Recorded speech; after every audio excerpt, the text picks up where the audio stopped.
Agar yil boshida kumushga $1000 investitsiya qilganingizda, hozir sizni pulingiz taxminan $2250 bo'lardi.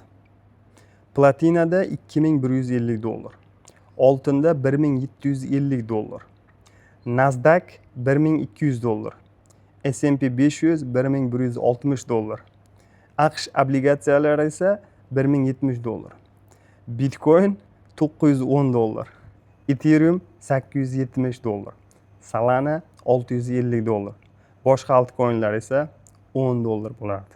Mana nega biz kriptovalyutalarni sevamiz. Aynan shunaqangi kriptovalyuta bozorida qiyin sharoitda biz bozorda ishlab savdo qilyapmiz va kuchli oqimga qarshi suzib bozorda o'z o'ljamizni topib yeyapmiz.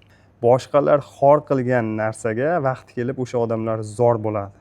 Alt sezon kelganda, narxlar ko'tarilganda biz juda ham xavfli insonlarga aylanamiz va aynan o'sha paytda eng ko'p foydani ham aynan biz qilamiz. Videoga like bosib, yaqinlaringizga jo'natib qo'yishni unutmang.